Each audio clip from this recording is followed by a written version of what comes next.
তোমরা তোমাদের যে কি বলবো যে পিপিটি যে ফাইলটা দিছি আসলে সেম জিনিস তোমরা এখন এখানে একটু ডিটেলসে লেখা আর কি। তোমরা যারা ইন্টারেস্ট ফিল করো বা যারা মনে করবা যে না আসলে পিপিটি ফাইলটা তো এনাফ না, সেজন্য অবশ্যই একটা বইয়ের রেফারেন্স তোমাদের আমি বলতে পারি। তোমাদের বইয়ের নামটা মনে আমি বলছিলাম এর আগে, তাই না? যে লেলিঞ্জারের বায়োকেমিস্ট্রি, প্রিন্সিপালস অফ বায়োকেমিস্ট্রি, মনে আছে তোমাদের? এটা বইয়ের নাম শুনছো কখনো এই নামটা, principles of biochemistry? G sir. হ্যাঁ, আলবার্ট আলবার্ট লেনিঞ্জার। ওকে, তোমাদের তোমাদের অ্যাটলিস্ট এই এই বইয়ের নামটা একটু মনে রাখবা, বা এই বইটা যদি তোমরা ইন্টারনেটেও খুঁজো আসলে পাবা। তারপরে বই যাদের কারো কাছে থেকে থাকলে থাকবে, আমাদের বায়োকেমিস্ট্রি এটা একটা মেইন বুক আর কি। হ্যাঁ, তো এখন গ্লাইকোলাইসিস আমি তোমাদের গত 2 দিন থেকে পড়ানোর চেষ্টা করলাম। সেটা হচ্ছে যে এখানে আবার আসলে সেম কথাগুলো চলে আসে, এই জন্য আমি এগুলো ডিটেলস বলবো না। যে গ্লাইকোলাইসিস তোমরা বুঝতে পারলা যে এটা একটা সেন্ট্রাল পাথওয়ে যার মাধ্যমে গ্লুকোজ মেটাবলিজম হয়। হ্যাঁ, গ্লুকোজটা মেইনলি 10টা রিঅ্যাকশনের মাধ্যমে পাইরুভেটে কনভার্ট হয়। গ্লুকোজে কার্বন কয়টা থাকে? 6টা। আর পাইরুভেটে কয়টা কার্বন থাকে? 3টা। এই জন্য একটা গ্লুকোজ থেকে তাহলে আমরা বলতে পারি 2টা পাইরুভেট তৈরি হয়। ঠিক আছে? এবং এটা তোমার অ্যারোবিক এবং অ্যানারোবিক অর্গানিজম দুইখানেই হতে পারে। দুই জায়গাতেই হতে পারে। এবং এখানে 10টা রিঅ্যাকশন আছে যেটা আমি বললাম যে এই এর এর মধ্য দিয়ে যে শুধুমাত্র যে এনার্জি তৈরি হয় তা না, অনেক অনেক মেটাবলিক ইন্টারমিডিয়েটসও তৈরি হয়। ঠিক আছে? আচ্ছা, এই গ্লাইকোলাইসিস ইকুয়েশন যে দেখো একটা গ্লুকোজ থেকে 2টা এডিপি, এবং দেখো আলটিমেটলি কি হয়, 2টা পাইরুভেট তৈরি হয়। এই যে এখানে আবার ইংলিশে লেখা আছে আর কি যে কি কি রিঅ্যাকশন করতেছে। 2টা পাইরুভেট তৈরি হয়, ওয়াটার তৈরি হয়, এটিপি তৈরি হয়, এনএডিএস তৈরি হয় এবং হাইড্রোজেন আয়ন তৈরি হয়। এগুলা জানো তোমরা অলরেডি, আরেকবার পড়তে পারো। এবং এইখানে মনে রাখবে যে এটা glycolysis reaction present in the extra mitochondrial fraction in the cytosol, মানে এটা সাইটোসোলের মধ্যে হয়। এবং enzyme involving glycolysis is nearly all of them require magnesium. মনে রাখবা যে বিশেষ করে যে হেক্সোকাইনেজ যে প্রথম এনজাইমটা, তার কোফ্যাক্টর হিসেবে ম্যাগনেসিয়ামটা খুবই দরকার। মনে রাখি, এটা আমি বলি নাই মনে হয় দিন। তো এখানে এই 10টা এনজাইমের নাম আমি আবার আলাদাভাবে লিস্ট করছি, এগুলো তো তোমাদের লিস্টে আছেই। ওই ফিগারটাই আমি এখানে নিয়ে আসছি যে প্রত্যেকটা step, first priming reaction, second priming reaction. কেন প্রাইমিং তোমরা আশা করি বুঝতে পারছো। প্রথম কয়েকটাকে ভাগ করা হয়েছে প্রিপারেটরি ফেজ। হ্যাঁ, প্রিপারেটরি কেন বলা হয় আশা করি তুমি বুঝতে পারছো, কারণ এখানে এটিপির খরচ হয়ে একটা কিছুর প্রিপারেশন হচ্ছে, এই জন্য এটাকে প্রিপারেটরি। আর পে অফ ফেজে কি হয়, ওই প্রিপারেটরি ফেজে যে এটিপিটা খরচ হচ্ছে সেটা আবার এখানে ব্যাক করে, এই জন্য এটার নাম হচ্ছে পে অফ ফেজ। তাই না?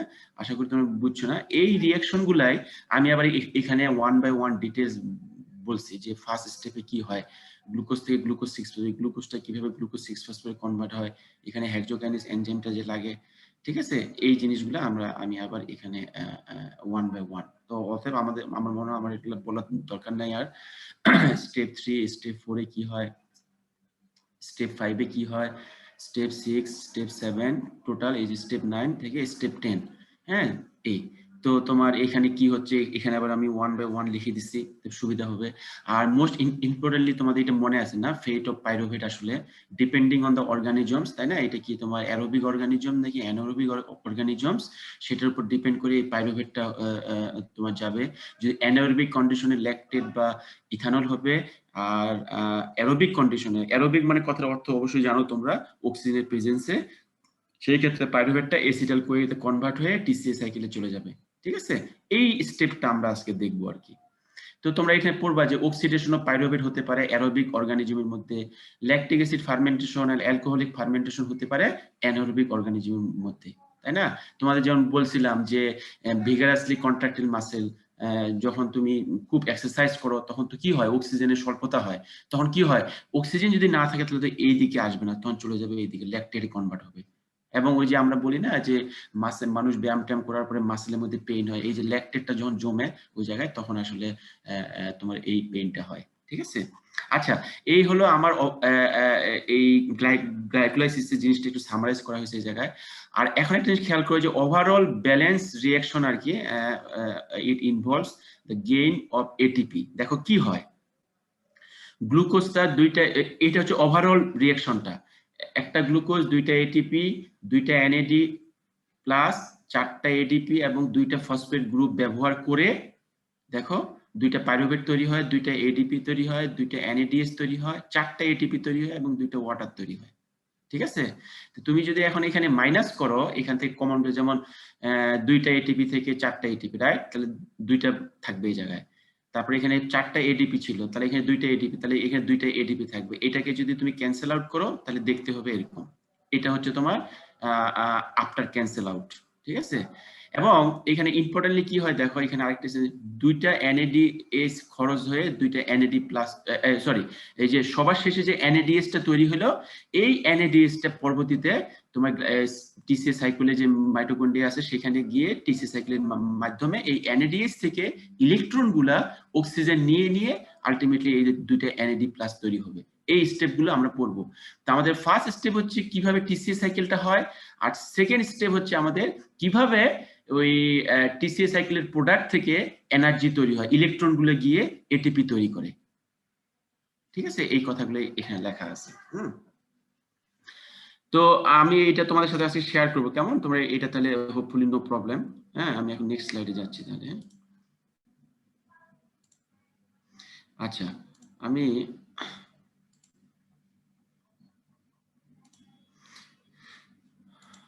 তোমাদের সাথে গতদিন এখানে শুরু করছিলাম যে আবার একটু ব্যাক করি আসলে, যে সাবস্ট্রেট লেভেল ফসফোরাইলেশন। তোমাদের কিন্তু একটু মনে পড়ে না?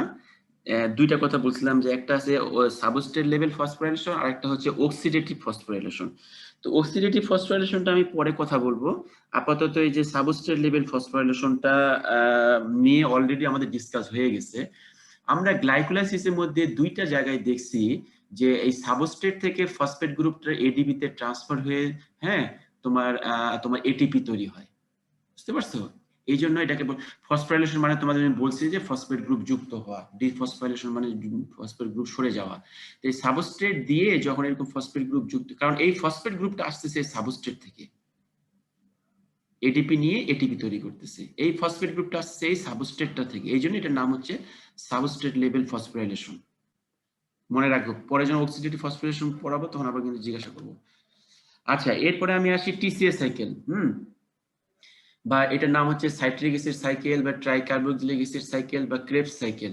হ্যাঁ, ক্রেবস, হ্যাঁ, তোমার Sheffield won a Nobel prize in 9, এবং এই ক্রেবস সাইকেলটা আবিষ্কার করার জন্য তারা 1953 সালে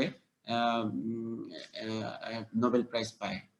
বুঝতে পারছো? এই যে Krebs, sir Hans Krebs, for the development of this citric acid cycle, also known as TCA cycle, or also according to his name it is also called Krebs cycle, which explains how life-giving energy is set free in cells by oxidation of glucose to carbon dioxide water.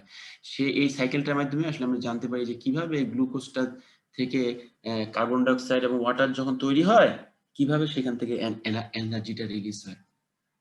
তো as usual কিছু কথাবার্তা আমার মনে হয় তোমরা পড়লে নিজেরা বুঝতে পারবা।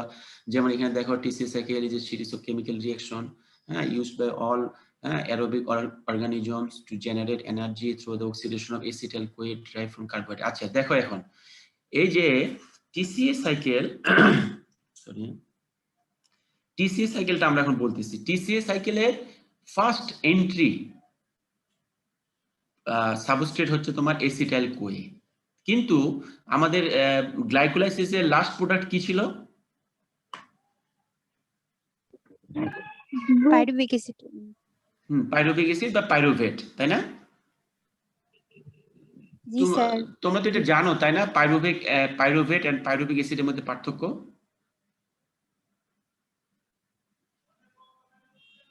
জানো? এটা পাইরুভেট, আর তুমি বলতেছো পাইরুভিক অ্যাসিড, আমি পাইরুভেট বলতেছি। কেন বলতেছি? এগুলো পার্থক্য আছে? এনিওয়ান?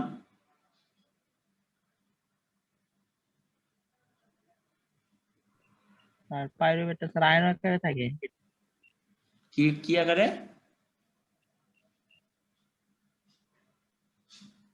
হ্যাঁ, বলো হচ্ছিল, বলো। স্যার ওটা তো স্যার পাইরুভেটটা তো স্যার আয়ন স্যার, আর পাইরুভিক অ্যাসিড ওটা তো স্যার অ্যাসিডিক ফর্ম। মানে কি থাকবে ওখানে তাহলে? কি থাকবে আর কি থাকবে না বলো। স্যার একটা কার্বক্সিলিক ডিরেক্ট অ্যাসিড হিসেবে থাকবে না, আয়ন আকারে থাকবে। আয়নটা কি?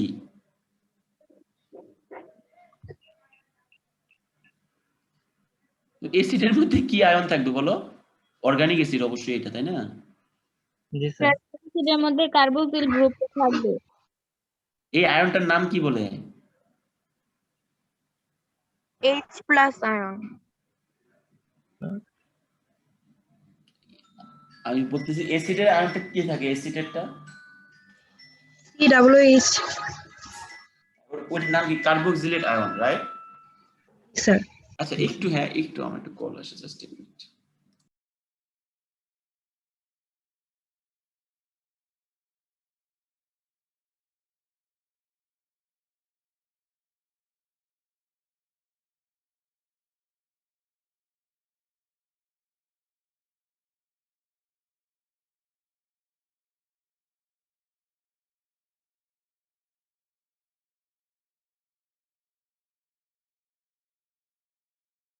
সরি, একটু কল আসছিল।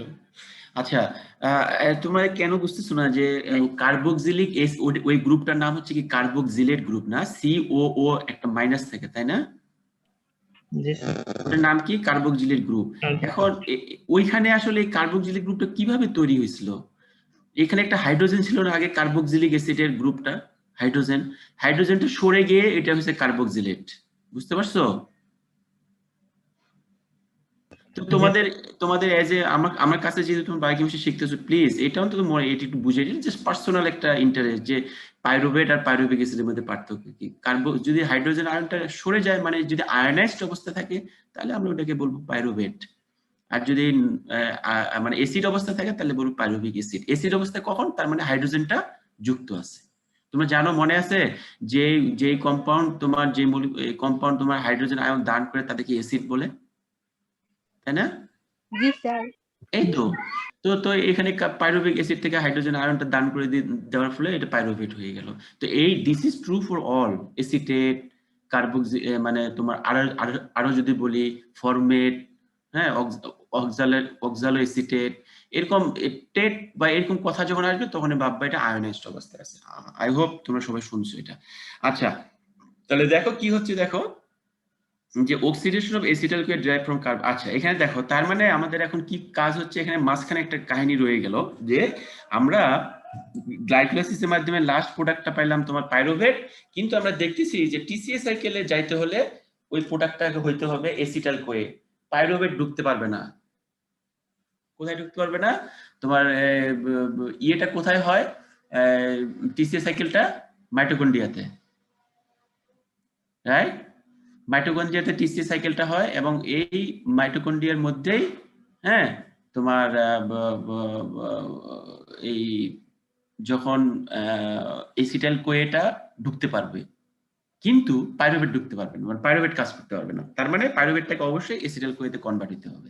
এবং খেয়াল করো, এই যে আমি এখানে কিন্তু একটা মানে লিঙ্ক করে দিই তোমাদের, শুনো। এই যে এসিটাইল কোয়েটা কোথা থেকে তৈরি হচ্ছে তোমরা বললা? পাইরুভেট থেকে, রাইট? এখন এই এসিটাইল কোয়েটা যে পাইরুভেট থেকে তৈরি হবে গ্লাইকোলাইসিসের ক্ষেত্রে, কিন্তু এই এসিটাইল কোয়েটা তো তোমার অন্য জায়গা থেকেও তৈরি হতে পারে। টিসিএ সাইকেল কি চিনবে যে এই এসিটাইল কোয়েটা কোথা থেকে তৈরি হয়েছে? নো, সে চিনবে না। সে তার দরকার এসিটাইল কোয়ে। এই এসিটাইল কোয়েটা এখন যেখান থেকে তৈরি হোক, কার্বোহাইড্রেট থেকেও তৈরি হতে পারে, ফ্যাট থেকেও তৈরি হতে পারে, প্রোটিন থেকেও তৈরি হতে পারে, আরো অন্যান্য কোনো ভাবে তৈরি হতে পারে, কোনো জায়গা থেকে আসতে পারে। তার কাজ হচ্ছে এসিটাইল কোয়ে পাওয়া। এসিটাইল কোয়ে পাইলে সেটাকে সিস্টেমের ভিতরে ঢুকিয়ে দেওয়া। বুঝতে পারছো? তার মানে এসিটাইল কিন্তু আমরা জানলাম, তার মানে এখানে কিন্তু আমি তোমাদের জানে রাখলাম, পরে যখন আমি ফ্যাট এবং প্রোটিন মেটাবলিজম বলবো, এই একই কাহিনী আসবে। ফ্যাট এবং প্রোটিন ভেঙে যদি কোনোভাবে এসিটাইল কোয়ে, তোমরা তো জানো যে ফ্যাট এবং প্রোটিন থেকেও যে শক্তি পাওয়া যায়, জানো এটা? জি স্যার। জি স্যার। এই জায়গায় হচ্ছে লিঙ্কটা, রাইট? ফ্যাট এবং প্রোটিন ভেঙেও এসিটাইল কোয়ে দিতে পারে। এসিটাইল কোয়ে দিলে আমরা তাহলে বলতে পারি যে এটা যখন টিসিএ সাইকেলে ঢুকবে সেখান থেকে শক্তি উৎপন্ন হবে। ঠিক আছে? তাহলে এখন এর ফাংশনটা কি দেখো? This cycle provides precursors of certain amino acids as well as reducing agent NADs. দেখো দুইটা জিনিস দিবে। এই টিসি সাইকেলের থেকে তুমি কিছু ইন্টারমিডিয়েট পাবা, যে ইন্টারমিডিয়েট গুলো বিভিন্ন কাজে ইউজ হয়। ওয়ান অফ দ্য ইউজ হচ্ছে কিছু অ্যামাইনো অ্যাসিড তৈরিতে তারা কাজে লাগে। দেখো এইদিকে টিসি সাইকেলের মাধ্যমে শক্তি উৎপন্নের দিকে আমরা যাচ্ছি, আবার এট দ্য সেম টাইম এর ইন্টারমিডিয়েটস গুলো বিভিন্ন কাজে লাগতে পারে। তার ভিতরে একটা এক্সাম্পল এখানে বলা হয়েছে যে সার্টেন অ্যামাইনো অ্যাসিড তৈরিতে কাজে লাগে। এটা তোমাদের আমি পরে দেখাবো, মনে রাখো। আবার রিডিউসিং এজেন্ট NADH তৈরি হয়, মনে রাখো এখানে NADH, এই NADH-টাই আলটিমেটলি শক্তি উৎপন্ন করতে সাহায্য করে। আমি দেখাবো তোমাদের, তোমরা শুধু এতদিন জানছো যে এটা শক্তি উৎপন্ন হয় না, কিন্তু আমি তোমাদের এই আমার পড়ার মাধ্যমে দেখাবো যে কিভাবে এটিপিটা উৎপন্ন হয়। পাইরুভেট যদি না থাকতো এসিটাইল কোয়ে হইতো না, মানে গ্লাইকোলাইসিসের ক্ষেত্রে। আচ্ছা, এসিটাইল কোয়ে যদি না থাকতো তাহলে তো তোমার NADH তৈরি হতো না, আর NADH যদি না থাকে তাহলে শক্তিও হবে না। আমরা এগুলো এখন দেখবো, হ্যাঁ। আচ্ছা, নেক্সট আসো, এগুলো কিছু কমন কথা যে TC cycle accounts for about 2/3 of the total oxygen, মানে আমরা 3 ভাগের 2 ভাগ আমরা যে শ্বাস নিঃশ্বাস নিচ্ছি এর ভিতরে 3 ভাগের 2 ভাগ অক্সিজেন তোমার এই টিসি সাইকেলে কাজে লাগে, চিন্তা করছো? and ATP production in most animals including humans. This cycle occurs totally occurs হবে না, এই occurs-টা কেটে দিবা, হ্যাঁ। totally occurs in mitochondrial matrix, এটা মনে রাখতে হবে, mitochondrial matrix এ হয়। It plays several role in metabolism, but the central function is oxidation of acetyl-CoA to carbon dioxide and water, মানে মেইন অনেক কাজে অনেক রোল আছে তাদের, কিন্তু মেইন রোল হচ্ছে acetyl-CoA-টাকে কার্বন ডাইঅক্সাইড ওয়াটারে কনভার্ট করা। NADH generated by the TCA cycle, তাহলে আমরা জানলাম TCA cycle থেকে NADH তৈরি হবে, is fed into the oxidative phosphorylation, মানে ইলেকট্রন ট্রান্সপোর্ট চেইনের ভিতরে গিয়ে অক্সিডেটিভ ফসফোরাইলেশন হবে।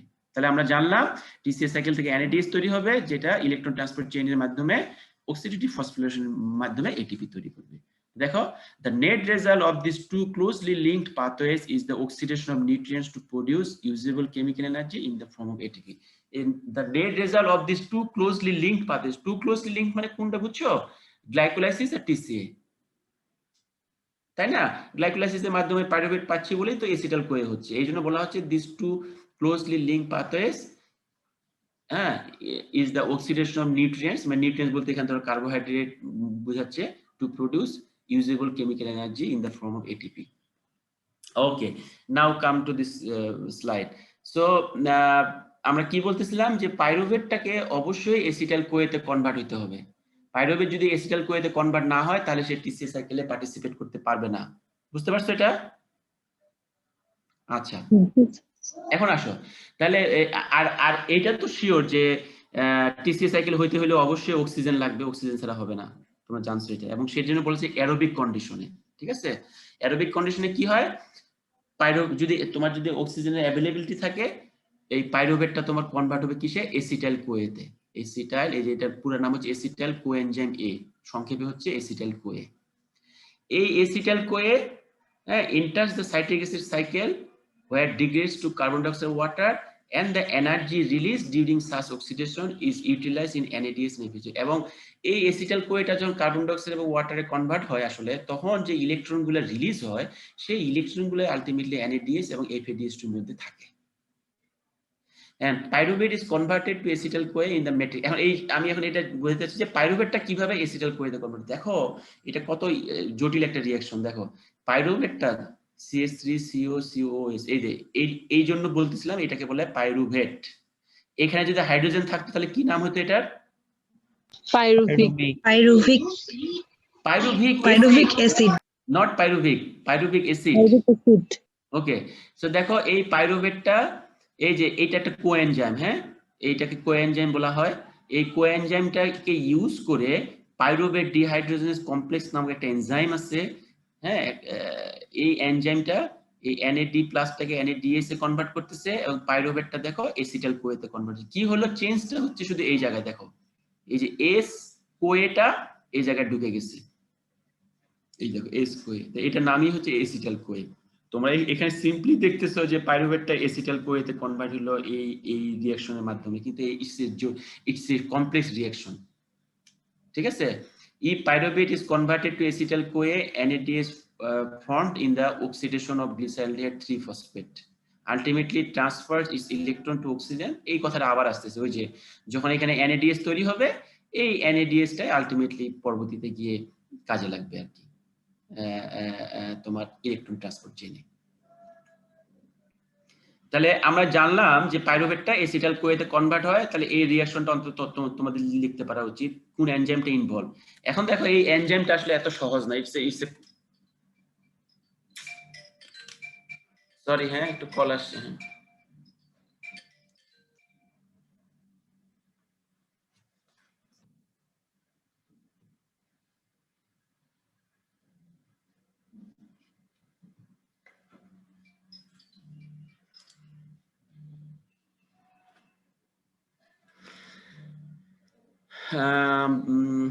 সরি একটু কল ডিস্টার্ব করতেছে। আচ্ছা এই রিঅ্যাকশনটার নাম কি?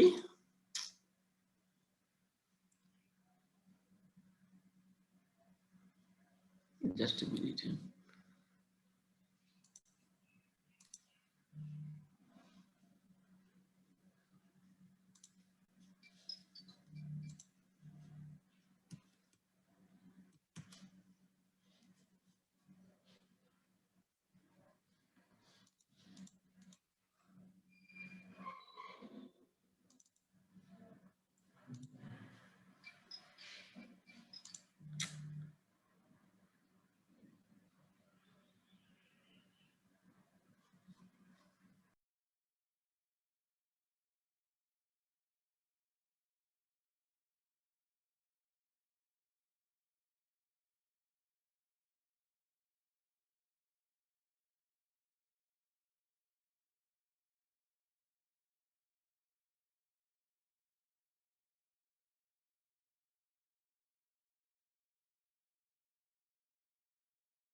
তোমাদের কি এই স্লাইডটা দেখা যাচ্ছে? না স্যার। এরকম হলো কেন? আচ্ছা just a minute, share screen.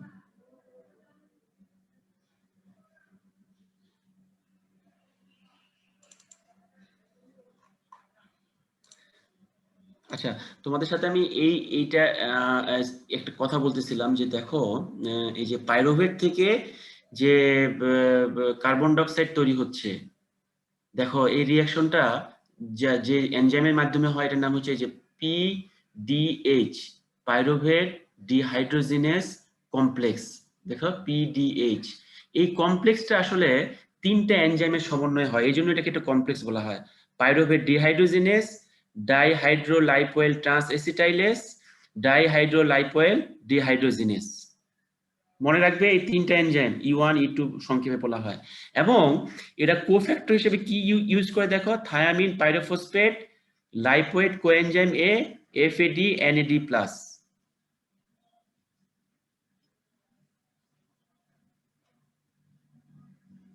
মনে থাকবে পাইরুভেট ডিহাইড্রোজিনেস। তোমরা নিশ্চয়ই বুঝতে পারছো যে কোফ্যাক্টর জিনিসটা কি। কোন কোন এনজাইম তাদের ফাংশনের জন্য তাদের কোফ্যাক্টর দরকার, না হলে তারা কাজ করতে পারে না।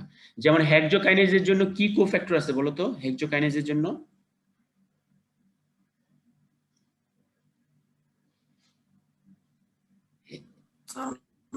ম্যাগনেসিয়াম। হ্যাঁ ম্যাগনেসিয়াম, রাইট। সবাইকে জানতে হবে তো। ম্যাগনেসিয়াম যেমন একটা কোফ্যাক্টর হেক্সোকাইনেজ এনজাইমের জন্য তোমরা জানলা। অবশ্যই আমরা বুঝতেছি যে ম্যাগনেসিয়ামটা হচ্ছে ইনঅর্গানিক, রাইট। ইনঅর্গানিক হলে কোফ্যাক্টর বলা হয়, ঠিক আছে। তোমরা যদি এই তিনটাকে আমি আসলে প্রেফার করব, কোফ্যাক্টর আসলে কোএনজাইম গুলো কোফ্যাক্টর, ওকে। তাহলে কোএনজাইম যেগুলো দেখো এইটাকে কোফ্যাক্টর কমন টার্ম, বাট এটাকে তোমরা পার্টিকুলারলি কোএনজাইম বলতে পারো। দেখো থায়ামিন পাইরোফসফেট এই এনজাইমটা কাজ করার জন্য লাগবে এটা। আর তোমাদের মনে আছে এই ইসি মানে কি? আমি তোমাদের জন্য এনজাইম পড়াই তোমাদের বলছিলাম ইসি।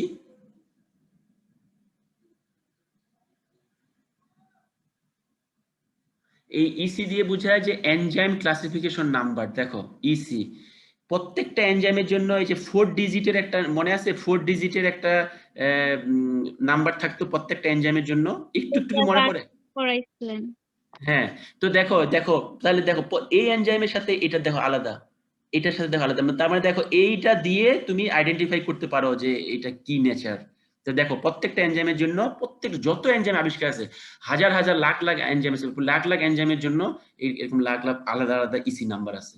তাহলে দেখো কি হয়, দেখো পাইরুভেটটা কার্বন ডাই অক্সাইড কনভার্টার জন্য এই টিপিপিটা লাগে, মানে এই টিপিপিটা পাইরুভেট ডিহাইড্রোজিনেজ এই এনজাইমটার মাধ্যমে হাইড্রোক্সিটাইল টিপিপি তৈরি করে। আবার দেখো এইটা টিপিপিতে আবার চলে যাবে কখন, যখন এই যে লাইপোমাইড, ঠিক আছে, এই যে এইখান থেকে এই যে লাইপোমাইড অক্সিডাইজড অবস্থায় তোমার এসিটাইল লাইপোমাইড তৈরি হবে এই এনজাইমটা ডাইহাইড্রোলাইপোইল ট্রান্স এই যে E2 দ্বারা করে, তারপরে লাইপোমাইড তৈরি হবে।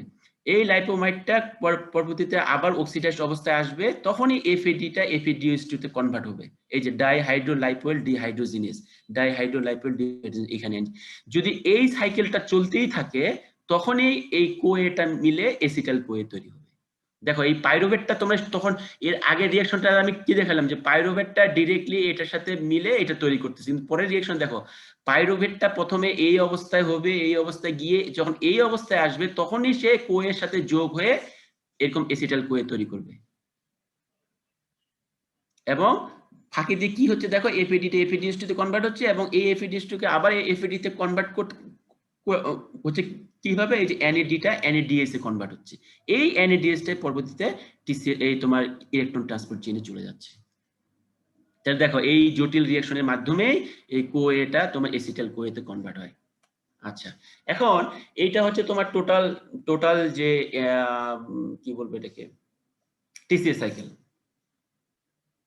দেখো এখানে এইটার নাম হচ্ছে এসিটাইল কোয়ে। এসিটাইল কোয়েটা হচ্ছে তোমার এন্ট্রি সাবস্ট্রেট, এটা ইট উইল রিঅ্যাক্ট উইথ অক্সালোএসিটেট। অক্সালোএসিটেটের সাথে এসিটাইল কোয়েটা রিঅ্যাকশন করে সাইট্রেট সিনথেস একটা এনজাইম, যেটা কোয়েটা এখান থেকে বের হয়ে যাবে এবং সাইট্রেটটা তৈরি হবে। দেখো এই পোরশনটা এখানে লেগে গেল, সাইট্রেট। অ্যাকোনিটিস একটা এনজাইম যেটা সাইট্রেটটাকে আইসোসাইট্রেটে কনভার্ট করবে। আইসোসাইট্রেটটা আবার আলফা কিটো গ্লুটারেটে কনভার্ট হবে, তখনই কি হবে দেখো আইসোসাইট্রেট ডিহাইড্রোজেনেজ এনজাইম দ্বারা, তখন একটা এনএডি থেকে একটা এনএডিএস তৈরি হবে। আলফা কিটো গ্লুটারেটটা আবার সাকসিনাল কোয়েতে কনভার্ট হবে, তখন আরেকটা এনএডিএস তৈরি হবে এখানে। আবার সাকসিনাল কোয়েটা যখন তোমার সাকসিনেটে কনভার্ট হবে সাকসিনাল কোয়ে সিনথেটিস দ্বারা, তখন জিডিপি থেকে একটা জিটিপি তৈরি হবে। তোমাদের মনে রাখতে হবে কিন্তু এটিপির যে মান জিটিপিরও কিন্তু একই মান, বুঝতে পারছো? তার মানে এটাকে তুমি কাউন্ট করতে পারো যে একটা এটিপি সমান। ওকে, আচ্ছা। আবার দেখো সাকসিনেট থেকে যখন ফিউমারেট তৈরি হবে তখন এফএডিএস2 তৈরি হবে, সাকসিনেট ডিহাইড্রোজিনেজ বলে এটাকে। ফিউমারেট থেকে মেলেট, ফিউমারেট থেকে যখন মেলেট হবে তখন ফিউমারেস তৈরি হবে, সরি ফিউমারেস এনজাইম দ্বারা মেলেট তৈরি হবে। এই মেলেটটা যখন আবার অক্সালোএসিটেটে কনভার্ট হবে তখন আরেকটা এনএডিএস তৈরি হবে। তাহলে দেখো এই অক্সালোএসিটেটটা যদি ফিরে না আসতো তাহলে এটা এখানে ঢুকতে পারতো না, আর এটা ঢুকতে না পারলে টিসি সাইকেল চলবে না। তার মানে এটা একটা সাইকেল, এই জন্য বলা হচ্ছে সাইকেল, যে একটার পর একটা ঘুরতেই থাকবে। তাহলে কয়টা দেখো, একটা এনএডিএস তৈরি হয়েছে, দুইটা এনএডিএস তৈরি হয়েছে, একটা এফএডিএস2 তৈরি হয়েছে এবং একটা এনএডিএস তৈরি হয়েছে। কয়টা এনএডিএস দেখো, 1 2 3টা, আর একটা এফএডিএস2 আর একটা জিটিপি তৈরি হলো টোটাল রিঅ্যাকশনের মাধ্যমে একটা সাইকেল। তাহলে খেয়াল করো এসিটাইল কোয়ে একটা দিয়ে তুমি 3টা এনএডিএস পাচ্ছ, একটা এফএডিএস2 পাচ্ছ, একটা জিটিপি পাচ্ছ। তোমাদের মনে আছে, তোমরা তো এতদিন জানতেছিলে না যে টিসিএস সাইকেলের মাধ্যমে এনার্জি তৈরি হয়, তো তুমি এখানে কোথাও এনার্জি দেখতে পাচ্ছ? স্যার এনএডিএস থেকে স্যার পরে তৈরি হবে। NADH এগুলো ভেঙে জিটিপি ইকুয়াল এটিপি হবে, NADH2 3টা এটিপি হবে এভাবে। হ্যাঁ এক্স্যাক্টলি। তার মানে এই যে জিটিপিটা দেখলা, না আমি মিন করতেছি যে আসলে এই পর্যন্ত কিন্তু আমরা এখনো কিন্তু সেই লেভেলের শক্তি পাই নাই, তাই না? যে মানে এই রিঅ্যাকশনের ভিতরে কিন্তু মাত্র একটা জিটিপি আমরা পাইলাম। যতক্ষণ এটিপি বা জিটিপি না হবে ততক্ষণ তো তুমি শক্তি পাবা না। তোমরা যেটা বললা, হ্যাঁ এর পরে কি হবে, এনএডিএস থেকে আমরা শক্তি পাবো, সেটাই হচ্ছে আমাদের ইলেকট্রন ট্রান্সপোর্ট চেইনে যাইতে হবে। বুঝতে পারছি বিষয়টা? এটাই হলো আমার পয়েন্ট বলার। তাহলে আমি ওই রিঅ্যাকশন গুলাকে এখানে আবার একটু কথায় বলার চেষ্টা করছি। তো ওইটার সাথে এই রিঅ্যাকশনটা দেখবা আর এই কথাগুলো একটু বলবা। আমি তাহলে এটা রিপিট করলাম না, কেমন গেল? তাহলে দেখো এখানে এখানে একটু সংক্ষেপ করে দেখো টিসি সাইকেলটা। একটা এসিটাইল কোয়ে যদি ঢুকে তাহলে 3টা NADH বের হয়, একটা FADH2 বের হয়, এই 3টা NAD 3টা NADH এ কনভার্ট হয়, একটা FAD FADH2 কনভার্ট হয়, ওয়াটারের মধ্যে কার্বন ডাই অক্সাইডটা বের হয়, একটা ADP, এই যে এখানে ATP দেখতেছো না, আসলে এটা GTP আর কি, একটু আগে যেমন আমি বললাম না, এটা GTP ইনফ্যাক্ট।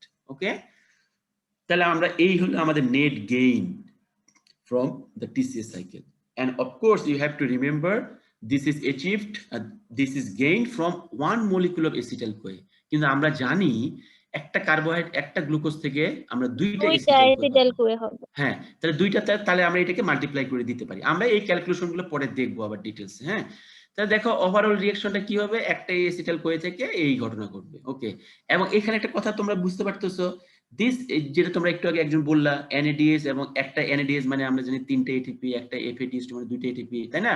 এরা এই যে অক্সিডেটিভ ফসফোরাইলেশনের মাধ্যমে ATP তৈরি করবে থ্রু ইলেকট্রন ট্রান্সপোর্ট চেইন। ঠিক আছে, সো ইলেকট্রন ট্রান্সপোর্ট চেইন, আমি এক মিনিট। ওকে, সো তোমাদের সময় আছে না? ইলেকট্রন ট্রান্সপোর্ট চেইনটার সম্বন্ধে তোমাদের একটা আইডিয়া আমি দিয়ে নিই। আচ্ছা, তাহলে আমরা আমাদের এই ইলেকট্রন ট্রান্সপোর্ট চেইনের জন্য কি পাইলাম বলো তো এর আগ পর্যন্ত?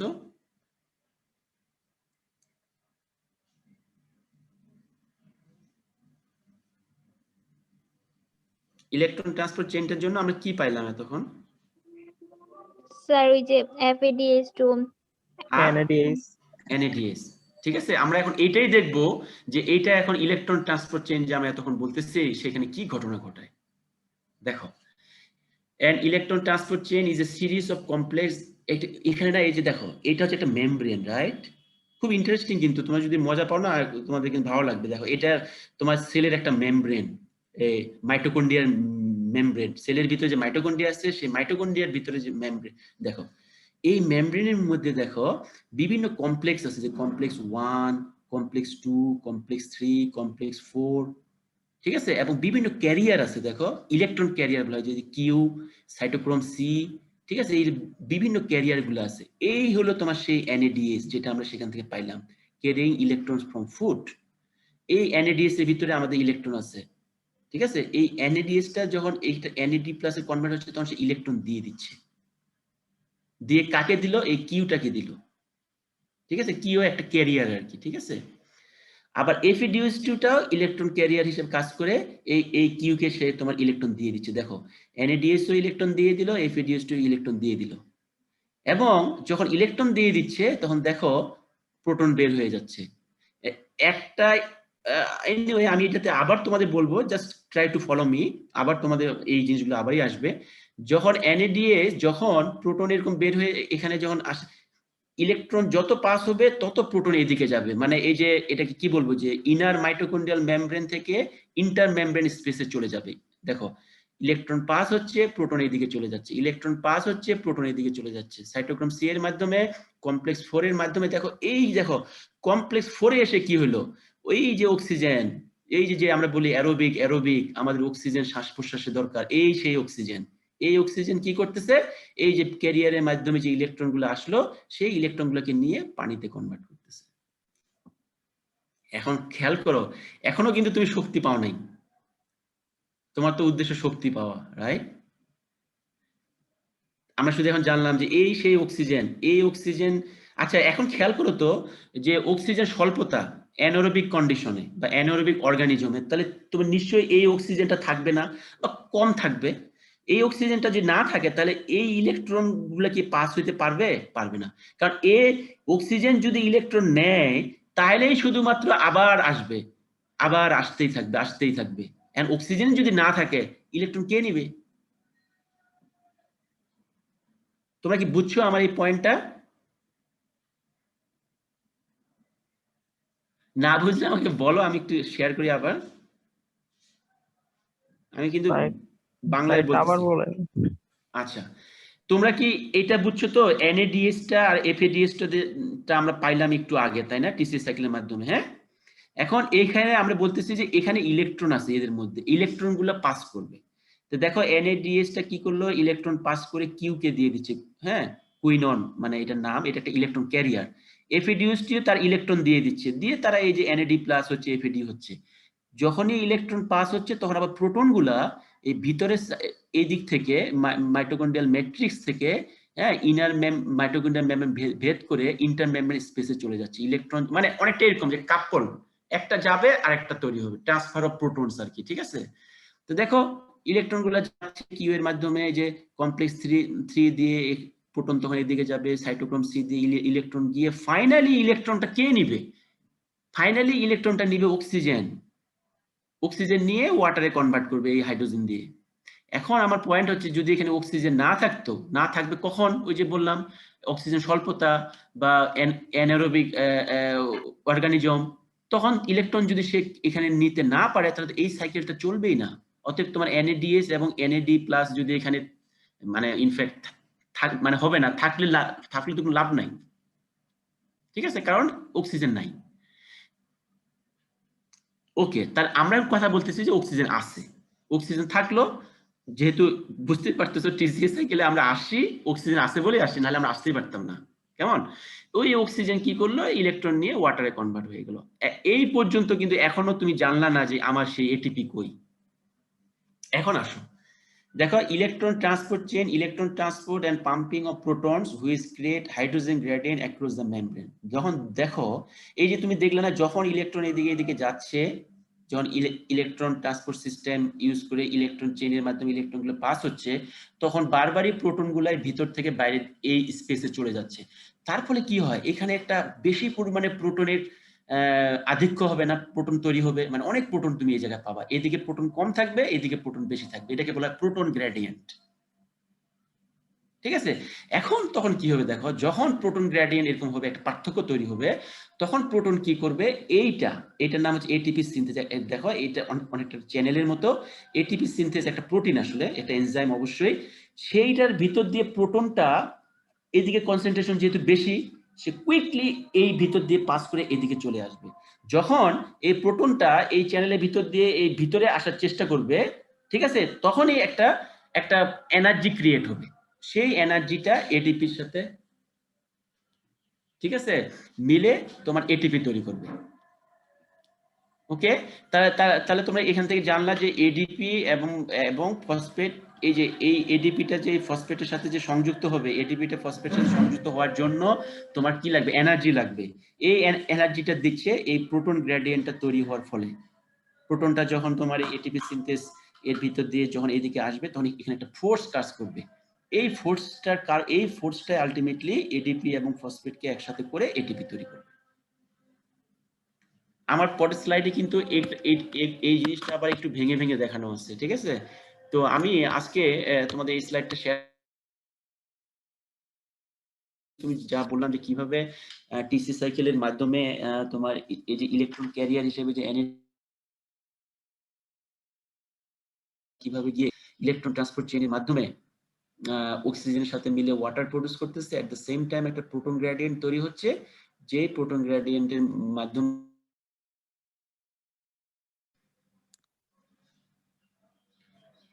তোমরা আসো অনলাইনে।